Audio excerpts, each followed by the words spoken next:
Hello, good morning. I hope that you're all well and that you've had a good week. It's a beautiful day in Cornwall today. The sun is shining, the sky is blue, and the sea is like a mill pond. It's really, really beautiful. So many things have happened this week.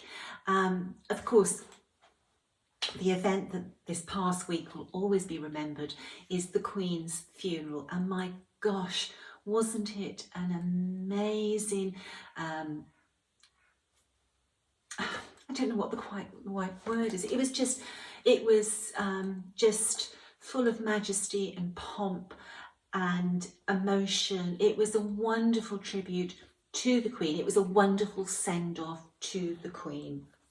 I actually gave up on a handkerchief and I used a tea towel because I literally just cried all day. When she sort of managed to compose yourself, something else happened that started you off. I think from the moment you saw the marching bands gather, and when the pipers started to inflate their bagpipes and you heard that sound coming, that was the first thing that started me off crying. And also when the Queen's piper played that final song as her casket was lowered down into the vault. Oh my God, the whole day was just so emotive. I think there were so many lovely things that really, really touched my heart. But the pipers, gosh, it's all about the pipers, but the pipers, when they took her into Windsor Castle, when they played the Sky Boat song. Now, if you've grown up in the UK, we all know the Sky Boat song, but I think that most of the world know the Sky Boat song because it was adapted for the Outlander theme. The original song is Sing Me a Song of a Lad That's Gone, but for Outlander they changed it to Lass. So Sing Me a Song of a Lass That Has Gone. It was just, I don't know, it just finished me off. It really did. Everything finished me off last Sunday. Anyway, let's move on from that day to some new releases that we had in the week. And they are two sister samplers, Margaret and Charlotte Entwistle. And these samplers, they're sister samplers, and I just love them so much. Now, Margaret was the older sister, and her sampler was stitched first in 1854, and she stitched it at Houghton School. There are some really unusual motifs in this sampler, and just take a moment to look at those motifs.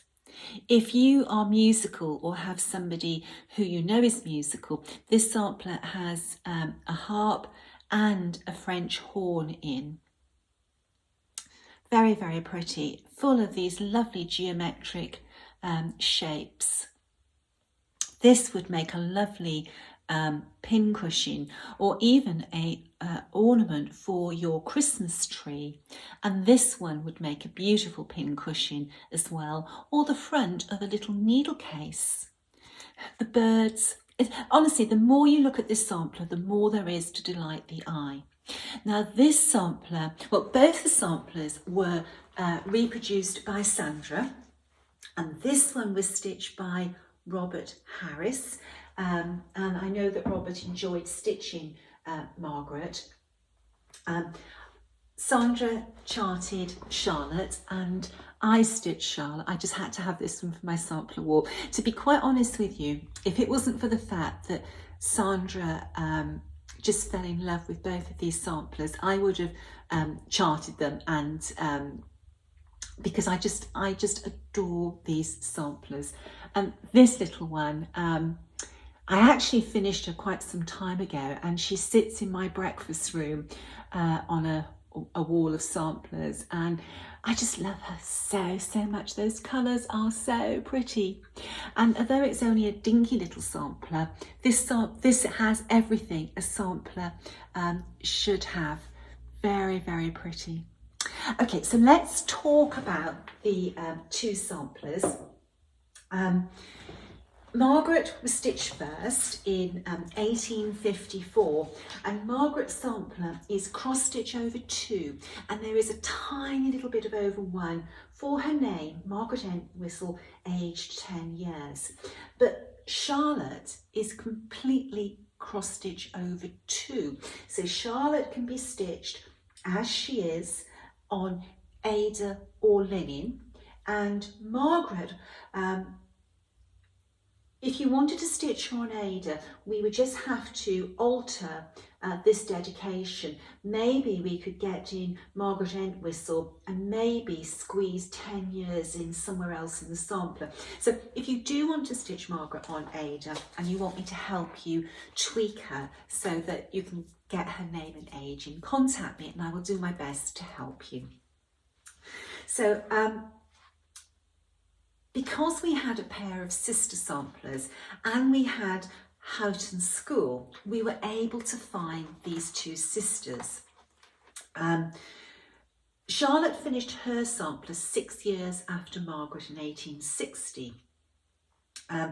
We know that Margaret was born on December the 23rd, 1847, and Charlotte in 1848.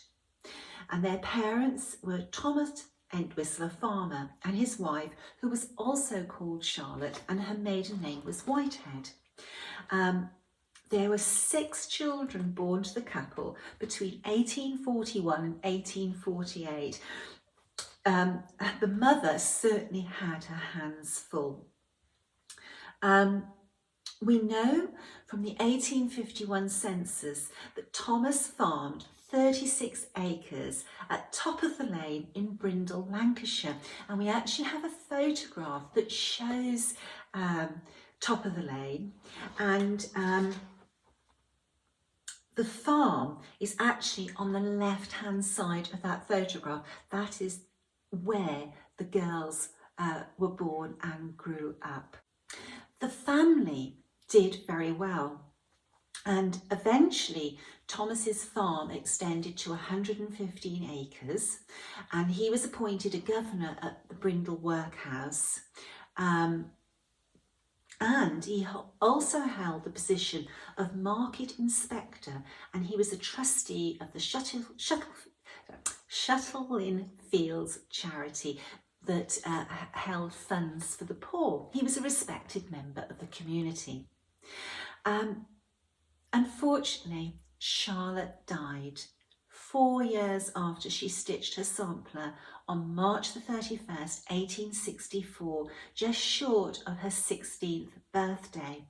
And she's buried in the churchyard of St. James in Brindle, which is an Anglican church.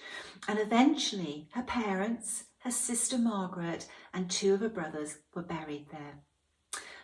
We actually have a photograph of the headstone. Margaret never married, and at the time of her death on August the 4th, 1896, she resided at 22 Park Road, Chorley, and in the 1891 census returns, she was living on her own means, and she was the head of the household, and her brother William was lodging with her. I really think that it's amazing that the 2 samplers have remained together when neither Margaret or Charlotte had any children. The brothers must have taken care of those samplers and kept them together. Their booklets are available as a printed booklet from the Hands Across the Sea Samplers website, or from needlework stores around the world, or you can have these in PDF format through the Hands Across the Sea Samplers webpage. Some technical information about the samplers. Charlotte's sampler is very dainty. her stitch count, it's only 159 stitches by 104 stitches. Yeah, it's a whole cycle. You know, you've got this beautiful border, you've got a red house, you've got the beautiful rose. It's just really, really gorgeous, and it stitches up very, very quickly. This is a small sampler. She uses 18 colours, and I stitched this sampler with my favourite silks, Overa Soie 103, it was a joy. She was an absolute joy to work on. Now, Margaret's sampler used 21 colours, and Robert stitched the sampler using Overa Soie 103 silks. I think once you've used those silks, it's so hard to use anything else. Both the booklets have conversions for Soie d'Alger and DMC. And it doesn't matter really what you're going to stitch this sampler in, it is going to look, both of them, very, very beautiful. The colours are an integral part of both of these samplers.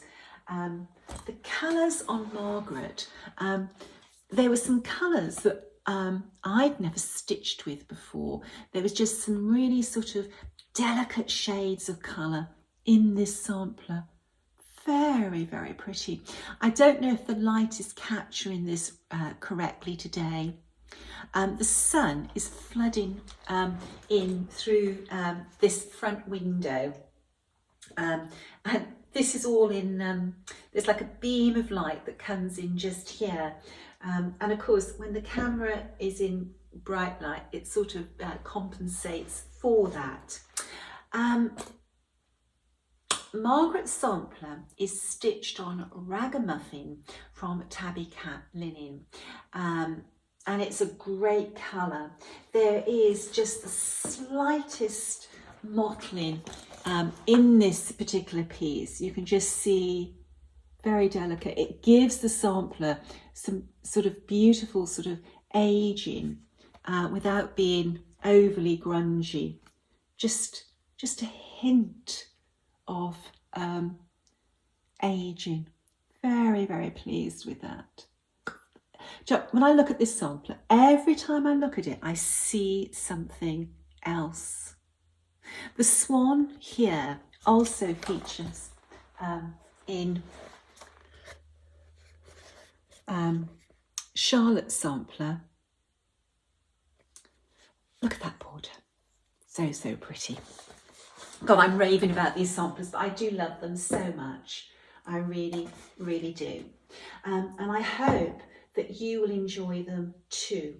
Now, Charlotte's sampler may seem familiar to many of you, and that's because this little sampler features on the front of Minnie McBean's little business cards. Sue is a regular visitor to my home, and she loved little Charlotte's sampler because, you know, we spend a lot of time around the kitchen table drinking coffee, sometimes drinking gin, and talking and working. We do a lot of crafting together, and Sue loved this little sampler. Now, last weekend, Minnie McBean's shop on Etsy was open. Sue had restocked her shop and she had some new products. Now, the one thing that I really loved on there was this beautiful zipper charm, which Sue designed for the gorgeous hand and lock cases. But you can put this on any zipper, like, you know, on a project bag, a stitching pouch. It's so, so pretty. Again, I'm a huge Outlander fan, so a dragonfly has meaning to me, but also that dragonfly with all those beautiful colours will go with many, many project bags or cases. Do you know what? These would even be really lovely to put on non-needlework related items such as a purse, a wallet, a handbag, anything that's got a zipper, really. So, so pretty.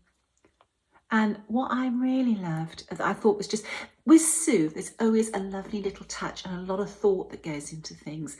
Can you see the detailing on those leaves? They pick up the detailing on the dragonfly's tail. These were so popular last weekend that they just went. And I was with Sue yesterday and she told me she has managed to get a few more of these Dragonfly Charms. So although her Etsy store is closed at the moment because she was just, you know, she just sold out within a very short space of time.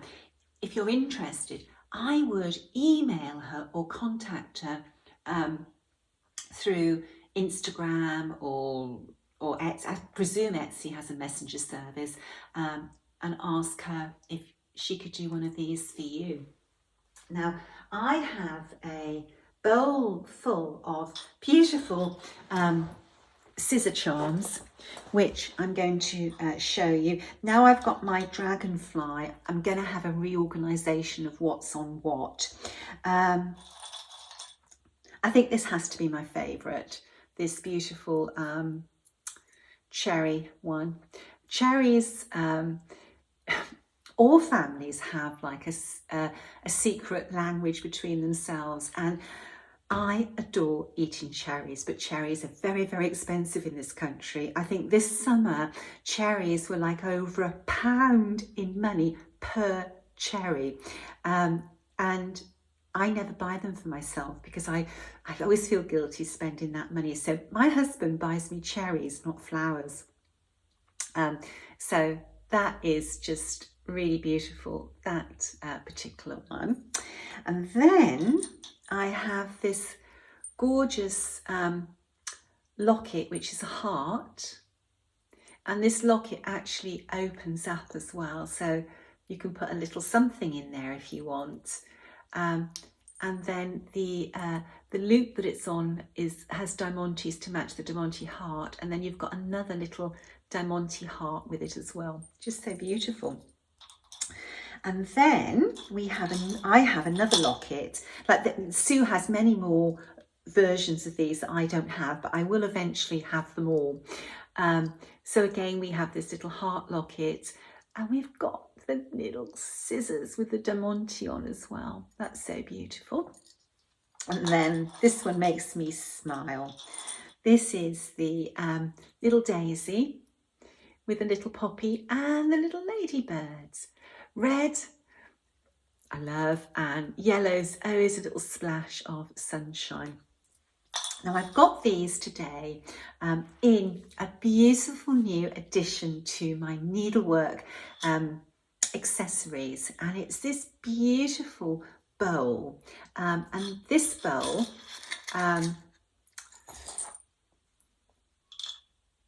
this is I haven't got a pin to actually show you, but this is magnetized, so you can drop your pins and needles into the bowl. Then when you want them, you can just scoop them out. And this is, I think this is Thomasina the mouse. Isn't she sweet?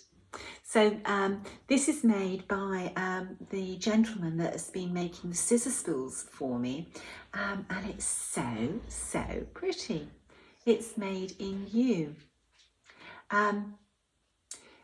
Absolutely gorgeous. I'm thrilled to bits with these wooden products. They are absolutely gorgeous.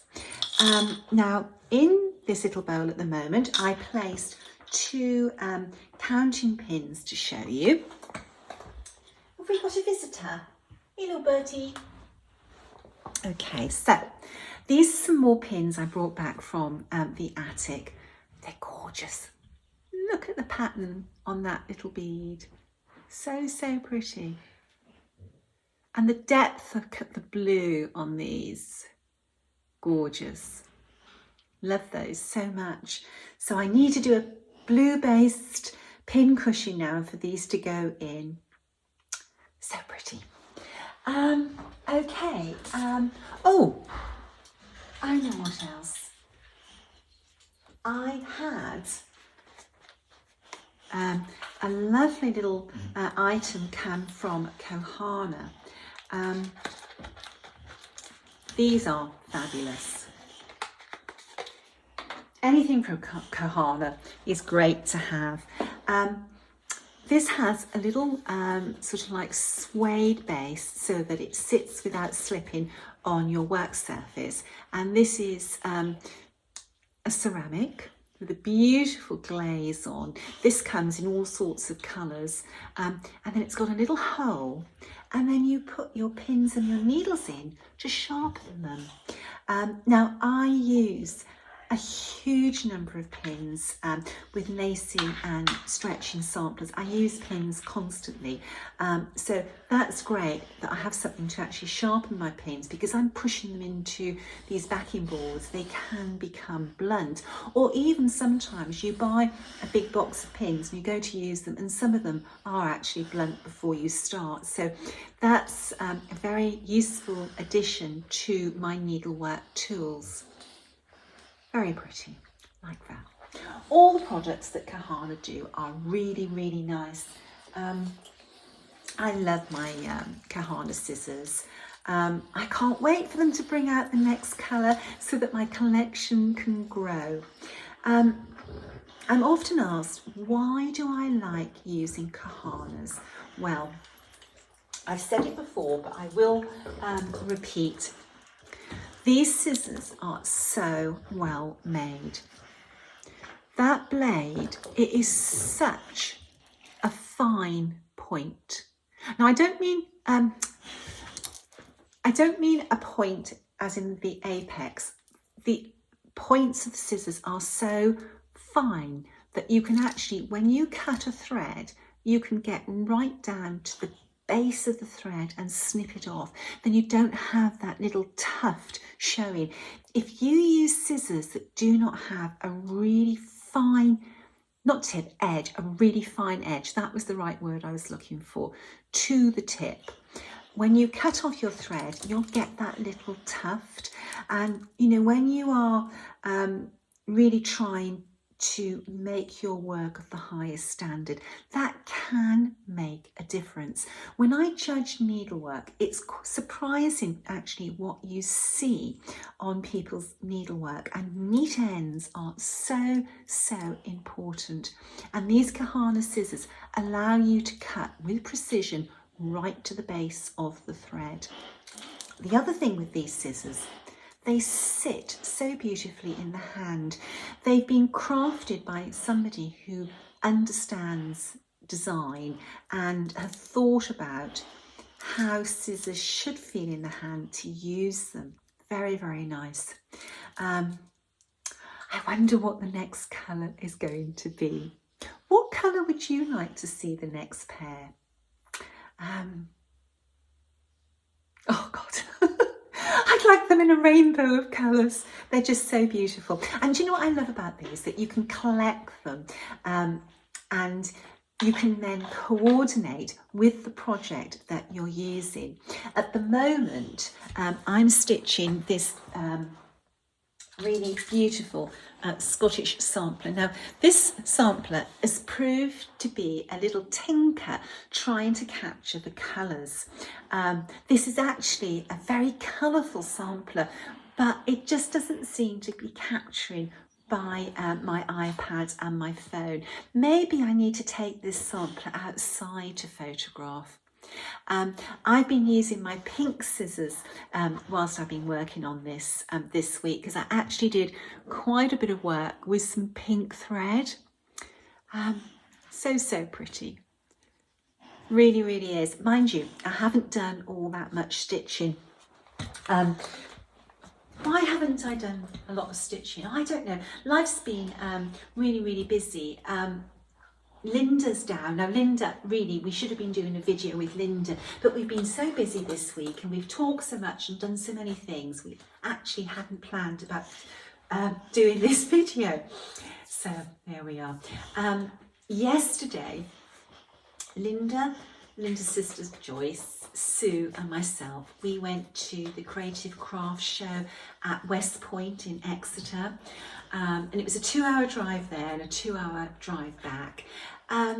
It had a lot of stands and a lot of people were there, but regrettably there was hardly any cross stitch there, and it was just the crafts that seemed to be the most popular there were paper crafts, beading and needle felting. There was really only one stand there that was focused on cross stitch.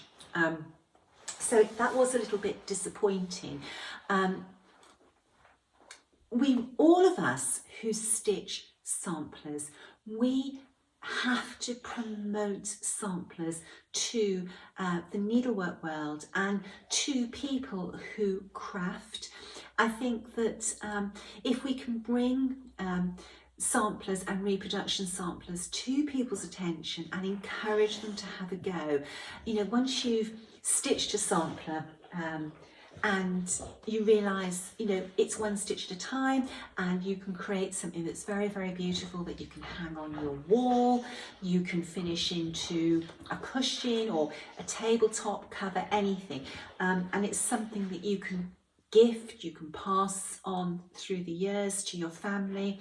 You know, if we can get that message across, and if each one of us could encourage just one other person to pick up their needle and stitch a sampler, think how our group of needleworkers would grow.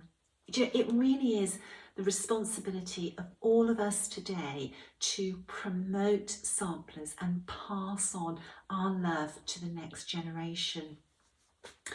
Anyway, I'm digressing there. I actually left the Creative Crafts Show yesterday with not one single purchase of craft or needlework related items. I did come away with some locally produced artisan cheeses, some beautiful olives, 3 types of olives, 6 types of cheeses. We're awash with cheese in our fridge at the moment, and some gin. There was a gentleman there selling gin that he had distilled himself, and it was like a gin liqueur, and the one I only bought a small bottle, and it's not really for drinking.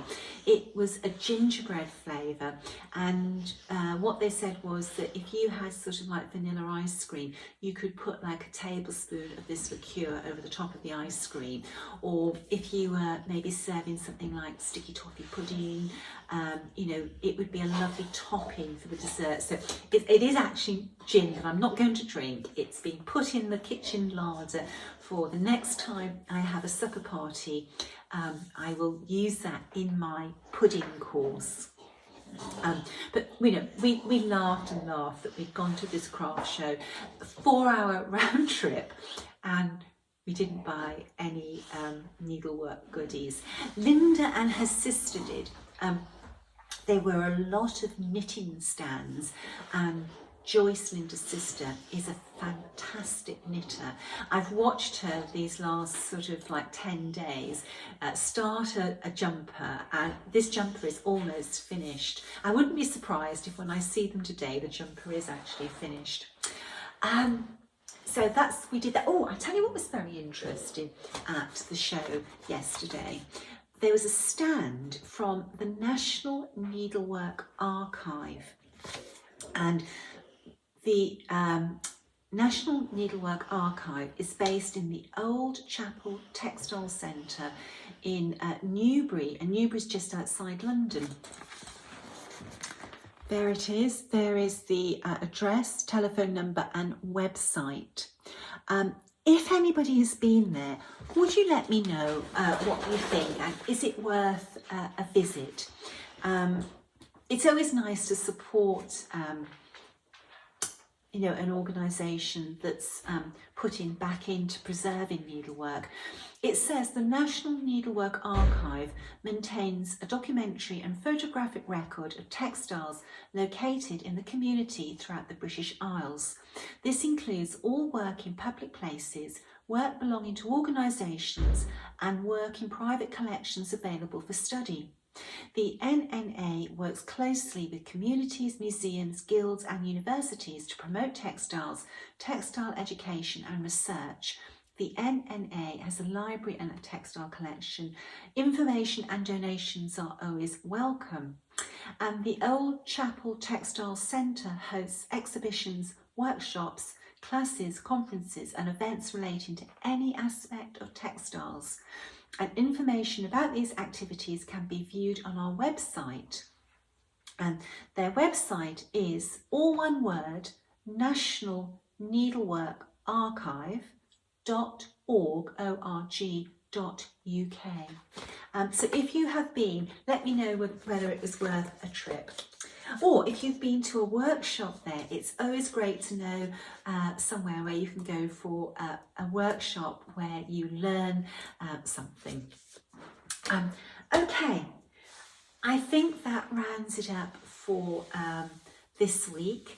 The week ahead, I am focusing on preparing myself for my trip to Hobby House Needleworks. I leave a week Monday to travel to London, then Linda and I fly out on the Tuesday morning to New York, where we are meeting Melissa and Deborah to travel up to Rochester. I'm so excited. Now I did see a post on a social media group asking about what do you take when you go to a workshop or a retreat. I think that the important things are that you take a light or magnifier to enable you to stitch. And you have to think about cables. If there are a lot of cables, it is a health and safety hazard and somebody could trip over a cable. So preferably a battery operated light. You need to take your needlework tools such as scissors, needles, all the little things that you have in your needlework case to assist you to work. Now the workshop that we're going to be doing, you will be provided with a kit for the sampler, the linen and the silks, and also you will be provided with a doodle cloth and some threads to practice the stitches on a doodle cloth. So you have to think about a hoop or a frame, whichever you prefer to work on, so that the if it's a frame that will accommodate the sampler that the class workshop is, that's the focus of the workshop. But you also need a little hoop for the doodle cloth. I'm a great believer in practicing on a doodle cloth rather than practice on your sampler. It's always a good idea to perfect the stitches you're going to use in a sampler before you actually start stitching that sampler. And do you know what? Even if it's a stitch that you know you can do, but maybe you haven't done it for a little while, before diving straight into the sampler, it's always best to refresh your memory and just sort of re-familiarise yourself with the stitch path and the tension that's required for that particular stitch on a doodle cloth or in the margins of your sampler. This pair of samplers here, this is my travel project for going to New York, and I fell in love with this pair of samplers the moment I saw it come up for auction. Both the samplers were stitched by Edith Levi, and I loved the fact that Edith said that this was her first sampler when she was 7 years old, and then she says on this one that it was her second sampler. I'm always looking for something different to add to my sampler wall and my collection, and I love the fact that Edith explored different stitches. Now on her first sampler when she was 7, she worked in cross stitch over 2, with what I believe is a chevron stitch going around her sampler. And this little stitch, at a distance, it looks like a fly stitch, but it's not. When you get close in, the way that she's taken her thread in and brought it back around, there's a little twist in it, and I believe it's chevron stitch. But before I start to stitch the sampler, I'm going to sit down and I'm going to practice that stitch. One, to make sure that I've identified the right stitch, and two, so that I am familiar with it before I start on the actual sampler. Now, in her second sampler, when she was a little bit older, we don't know how much older because she doesn't put her age on her second sampler, she does the same border. This time she works the English alphabet in lowercase, and she adds her numbers, but she then also adds the Hebrew alphabet. And I thought that was really, really interesting. And she stitches that alphabet using cross stitch over 2 and back stitch. So that was something that I do not have in my collection and something I've never stitched before. So that drew me in. Then she used these satin stitches, and then she did her alphabet in long straight stitches. She put some similar crosses in there and at the bottom, and then she added a different stitch underneath as well. Now, I suspect that these samplers were stitched, both of them, when she was 7 years old, and they were framed together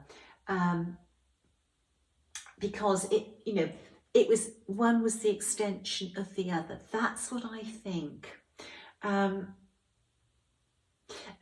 Clifton Gardens, that could have been anywhere, and I really wanted to find this little girl to see if I could find her before I committed to buying these samplers. And I spent a long time trolling through census returns looking for an Edith Levi that lived at an 11 Clifton Gardens. Bearing in mind, there is no actual date on these samplers, and it took me a long time, but I found her. And 11 Clifton Gardens was in London, and it's actually very close to where I normally stay when I'm in London. Sue and I are going to London at the end, or towards the end of October, and one of the things I want to do is to go to 11 Clifton Gardens and take a photograph outside the house so that I can share with everybody, and for it to go with the records of the sampler. From finding Edith Levi living at 11 Clifton Gardens, I managed to follow her life, and I'm looking forward to putting all of my research together into a booklet for when I eventually release these samplers, and the samplers will be released in one booklet. I really do think that she finished that one and started the bottom one. And I think that's why she didn't put her surname on this one, and she didn't repeat her address. The two samplers were meant to be read together. That's my gut reaction. I did feel a little awful because there was somebody else after these samplers at auction that really drove the price up very, very high. I can't quite believe I paid what I did for 2 small red samplers, but this girl really, really, really spoke to me. I hope it wasn't a family member. If somebody who's watching this video was bidding on these samplers and it was because they are associated with you in some way, then I apologise, and when I have finished reproducing them, I would be very happy to pass them to the family. I do believe that samplers belong to the family if possible, but I really want to stitch these samplers. I've worked on Linda's travel project, and Linda's going to be stitching a Scottish sampler whilst we're travelling. So we're all set. In the guest bedroom upstairs, I've got everything on the laid out on the bed with the suitcases all folded, just ready to place inside the suitcase. You can tell I'm very excited that I am prepared for going. What will we talk? Oh God, don't I go around the mulberry bush? We were talking about what you should bring to the workshop. The tools that you use to stitch with, basically. I think as well, you need to bring some money with you. Kathy has got some amazing things in the store for us. She's got 30 pair of Monsieur Roulet scissors. I mustn't buy another pair, but I get so tempted. And the linen she's got some amazing linens in, and you know, linen is such an important part of our stash.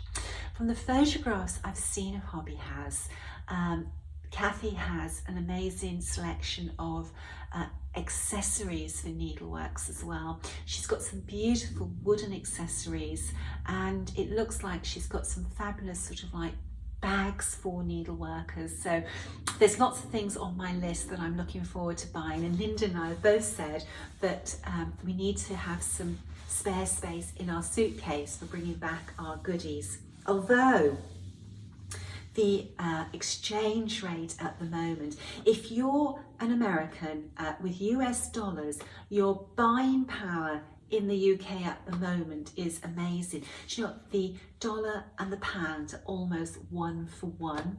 I remember when it was $2 to the pound, and then for a long time it was 1.75 and then 1.50, and in the last month or so the pound has gone right down and the dollar's gone right up. It's going to cost us a lot of money when we're over there, but Linda and I have both been saving hard to have some spending money for Hobby House. For those of you who are coming to the workshop, I will be seeing you very, very soon. I'm bursting to share Margaret Anderson with you. Okay, I'm raveling. I'm going to say goodbye. Have a wonderful week, and if God is kind, I'll be back next Sunday for another video. Bye-bye.